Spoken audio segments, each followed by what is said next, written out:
Okay, let's dive into a story that's unfolding right now in Bangladesh. It's about a community that has been there for centuries, but is now facing the very real threat of simply vanishing.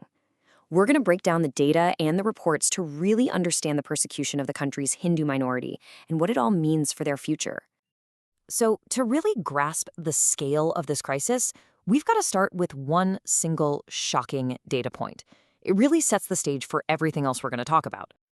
Take a look at this number, just 8%. That's the projection for how many Hindus will be left in Bangladesh's population by 2025. Now, to understand just how staggering that number is, you need to see where things were not that long ago. And here it is. This is the context that makes that 8% so alarming. Back in 1971, when Bangladesh became independent, Hindus made up nearly 20% of the population. Now, the projection is 8%. That's more than half the community gone in just a couple of generations. So the big question is, what is driving this unbelievable demographic collapse? So what kicked off this most recent and really intense wave of violence? Well, the flashpoint was a massive political upheaval in 2024, which has become known as the Monsoon Revolution. This timeline lays it out so clearly. You see the Monsoon Revolution happen in August, and boom, almost immediately, a targeted wave of violence against the Hindu minority just erupts. They were seen as allies of the old government, and in the rising tide of anti-India sentiment, they were instantly scapegoated. This wasn't just some random outburst of anger. That political scapegoating very quickly morphed into something much more organized, a full-blown, multifaceted campaign to marginalize an entire community. And it's not just one thing, it's pressure from all sides. And this is where it gets really insidious. It's not just about physical violence. They're using legal and economic tools too. Take this law, the Enemy Property Act. It basically gives the state a mechanism to seize land and businesses from Hindus. It's a way to legally dispossess people, making it almost impossible for them to survive economically. And that legal pressure is just one part of a huge economic assault. I mean, we're talking about more than 2,400 documented attacks in 2024 alone.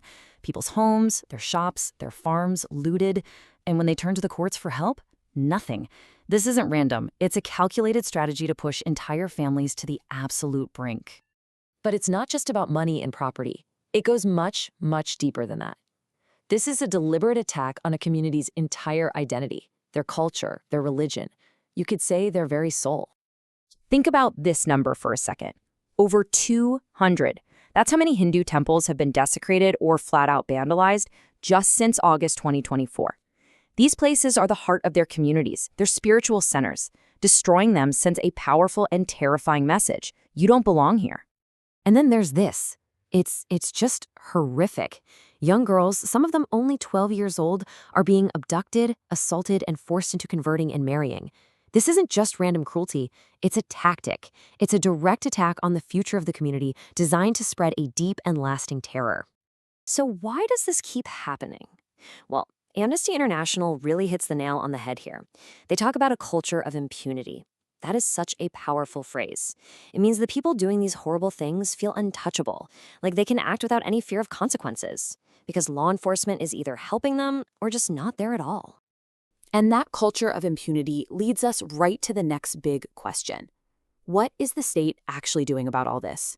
Why is this vicious cycle allowed to just keep going and going?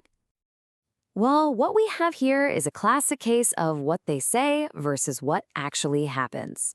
On one side, you've got the official response, oh, we're forming commissions, we're investigating. But the reality on the ground? Prosecutions are almost non-existent.